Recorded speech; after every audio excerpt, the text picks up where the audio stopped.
Bienvenidos a la mejor asesoría educativa. En esta oportunidad discutiremos el resto de las propiedades más importantes que trabajaremos en termodinámica. Ya en los primeros videos trabajamos con temperatura y presión. ¿Te has perdido de estas videoclases? No te preocupes, acá en la mejor asesoría educativa te dejamos todo a la mano. Disfruta del video de qué es la temperatura y cómo se comporta acá, dando clic en la esquina superior derecha de la pantalla. Y si te has perdido de la clase sobre qué es la presión y cómo se comporta, entra acá en la esquina superior derecha de la pantalla, donde aprenderás de forma rápida y sencilla a dominar esta importante propiedad, la presión. Muy bien, comencemos con el tema de hoy. ¿Qué es la masa? Por masa vamos a entender la cantidad de materia de una sustancia. Recuerda que materia no es más que una porción material o física del espacio. Estas sustancias las vamos a dividir en sustancias puras y mezclas. Entre las sustancias puras tenemos las simples y las compuestas. Y quizás te preguntes en este momento, ¿pero qué es una sustancia simple? Es aquella donde todos los átomos son iguales. Por ejemplo, si tienes únicamente helio o únicamente hidrógeno en tu sustancia, etc. Pero las sustancias simples no solamente están compuestas por átomos iguales, también pudieran tener moléculas iguales, como por ejemplo el oxígeno. Más adelante profundizaremos sobre las sustancias, sus cambios de fases, etc. En resumen, una sustancia pura simple puede poseer átomos iguales o moléculas iguales. ¿Pero qué es una sustancia compuesta? Se puede definir como aquella que tiene moléculas iguales pero con átomos diferentes. La más famosa de ellas es el agua. En el agua todas sus moléculas son iguales, pero está compuesta por átomos diferentes, 2 átomos de hidrógeno y 1 de oxígeno. Observa la diferencia entre compuestas y simples, mientras que las simples también están compuestas por moléculas iguales, pero todos sus átomos son iguales, como el oxígeno puro, O2. Entre las mezclas vamos a considerar las homogéneas y las heterogéneas. Una sustancia homogénea es aquella que está compuesta por moléculas diferentes, pero de tal forma que existe uniformidad en su composición, como por ejemplo el agua más la sal, agua más azúcar, etc. Mientras que las sustancias heterogéneas son aquellas que también tienen moléculas diferentes, pero se distinguen a simple vista, porque no se llega a una composición uniforme en su mezcla, como por ejemplo el agua más el aceite no se mezclan. Si mezclas arroz con frijoles, etc. Muy bien, la cantidad de materia de una sustancia cuando estés trabajando en los diferentes ejercicios se te puede dar como unidad de masa o número de moles. En el caso que se te dé como unidad de masa, su unidad en el sistema internacional es el kilogramo. Y en el caso que la cantidad de materia se te dé como número de moles, su unidad en el sistema internacional es el mol. Así que perfectamente un ejercicio puede considerar 1 kilogramo de cierta sustancia o también puede considerar 3 moles de cierta sustancia. Bien sea que te hablen de masa o de número de moles, siempre se te está dando cierta cantidad de sustancia en ambos casos. Y quizás te preguntes, ¿pero existe una relación entre masa y número de moles? Sí, sí existe. Puede resultar útil utilizar la siguiente igualdad. La masa es igual al número de moles por la masa molar de la sustancia, donde la masa molar es igual a la constante universal de los gases sobre la constante particular de los gases. Esta constante universal de los gases toma el valor de 8,31 Joule sobre mol Kelvin, mientras que la R acá en el denominador es la constante particular del gas. En las tablas vas a conseguir una R para el aire, una R para el hidrógeno, otra R para el helio, etc. Más adelante en los ejercicios veremos cómo se utiliza este tipo de situaciones. Ahora vamos a discutir un poco sobre qué es el volumen. Por volumen vamos a entender el espacio que ocupa una masa. Y ya sabemos que es una masa porque fue la primera propiedad que definimos en esta videoclase. Voy a abrir un paréntesis para darte un consejo. Tú como estudiante Cuando comiences cualquier materia, en cualquier carrera universitaria, siempre te vas a encontrar con definiciones. Por supuesto, estas definiciones estarán compuestas por palabras. Pues es muy importante que para que comprendas la definición principal, entiendas qué significa cada palabra. Es por ello que observas mi estilo de enseñanza, donde procuro que cada palabra que sea desconocida sea definida, de tal forma que si tú entiendes cada una de las palabras claves de la definición, de seguro comprenderás la definición que tú deseas o la palabra que realmente desconoces. Ten en cuenta este consejo porque es muy importante para tu estudio y esto aplica en cualquier tipo de materia y en cualquier carrera que estés cursando. Muy bien, continuemos. Imaginemos que tenemos un cilindro pistón y dentro de él existe cierta masa, tal como se observa acá. Pues esa masa ocupa un espacio y ese espacio que ocupa dentro del cilindro es lo que denominaremos volumen. Por supuesto, ese volumen puede ser mayor, como es este caso. Observa que ahora la misma masa anterior ocupa un mayor volumen, un mayor espacio dentro del cilindro. Vale destacar que este tipo de sistemas lo estaremos utilizando en varios ejercicios, pero lo vamos a representar así, como una vista de frente de este cilindro pistón. Observa, acá se encuentra el pistón o émbolo y el cilindro está representado por el rectángulo. Te indicaremos que dentro de él existe cierta masa que por supuesto ocupa cierto volumen. El cilindro es el señalado en pantalla y el pistón siempre se puede desplazar libremente en forma vertical, bien sea hacia abajo o bien sea hacia arriba, igual acá por supuesto.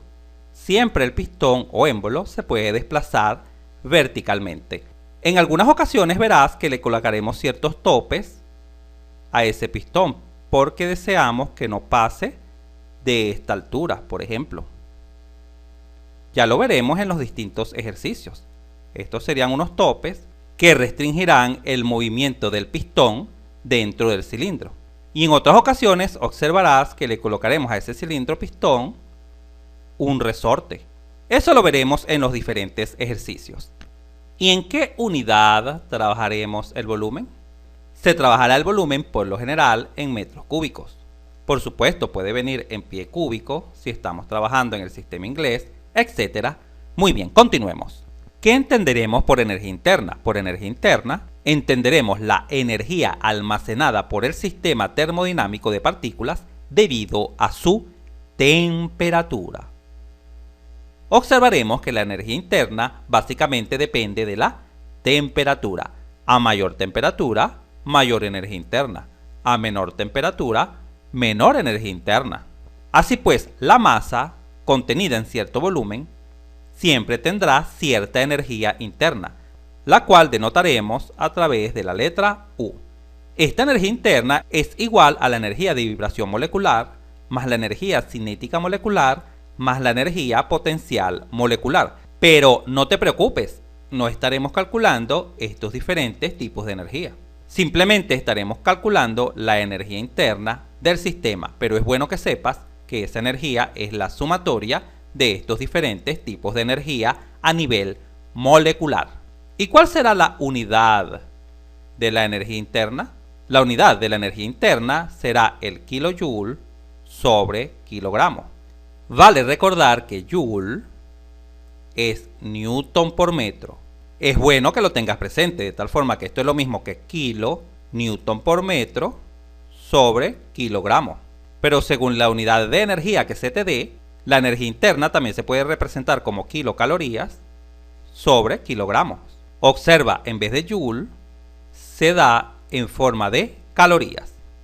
Y estaremos haciendo esta conversión con la siguiente relación. Una caloría es aproximadamente igual a 4,18 joule.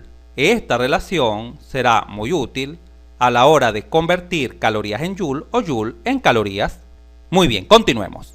¿Qué entenderemos por entalpía? La entalpía es la cantidad de energía que un sistema termodinámico puede intercambiar con los alrededores. Observa la figura. Ya sabemos que la masa, que ocupa cierto volumen, posee cierta energía interna. Se puede decir que la entalpía es la capacidad que tiene esa sustancia para intercambiar energía con sus alrededores. Más adelante veremos que esa entalpía, por lo general, se intercambia en forma de calor. El calor lo vamos a representar con la letra Q. También se puede definir la entalpía como la capacidad que posee una sustancia para realizar un trabajo desde el punto de vista térmico, claro. Más adelante veremos que la entalpía y la energía interna se relacionan. La entalpía es igual a la energía interna más la presión por el volumen específico, cuando el proceso es isobárico, es decir, a presión constante. La palabra isobárico significa que el cambio de estado se sucede a presión constante. ¿Y cuál será la unidad de entalpía? La unidad de entalpía es la misma unidad de la energía interna, es decir, kilojoules sobre kilogramos. También se puede ver en kilocalorías sobre kilogramos, etc. ¿Qué entenderemos por entropía? La entropía es el grado o tendencia de un sistema termodinámico al desorden. Pero más allá de saber qué es la entropía, lo más importante es su utilidad. La entropía es un parámetro de capacidad térmica que permite con su variación conocer si un proceso es reversible o irreversible. Es decir, si la variación de entropía, variación se denota con esta letra griega delta. Cuando observes delta delante de cualquier letra, por ejemplo de la entropía, indica que existe una variación. Y esta variación no es más que la entropía final menos la entropía inicial. Si esta diferencia es nula, es igual a 0, entonces se puede concluir que el proceso es reversible. Pero esta igualdad es lo mismo que decir que la entropía final sea igual a la entropía inicial. Es decir, que realmente no hubo cambio de entropía. En este caso, el proceso es reversible. Pero si sucede lo contrario, que la variación de entropía, es decir, entropía final menos la entropía inicial, es distinto de 0, ojo, distinto de 0, se concluirá sin lugar a dudas que el proceso es irreversible. Es decir, si la entropía final es diferente de la entropía inicial, se concluirá que el proceso es irreversible. Más adelante aprenderemos a calcular la entropía en los diferentes estados de la materia. ¿Y en qué unidad trabajaremos la entropía? La entropía viene en kilojoule sobre kilogramos Kelvin. Y ojo acá, esta K es Kelvin. Kelvin es la unidad de temperatura, mientras que esta K se refiere a kilo, unidad de 1000, kilojoule, y esta K se refiere a kilogramo. Mucho cuidado con este tipo de detalles. También la entropía la podremos ver como joule sobre mol Kelvin. También se puede observar en esta unidad. Todo dependerá del sistema en que se esté trabajando. Finalicemos el video ilustrando la entropía. Imaginemos que tenemos un sistema ordenado.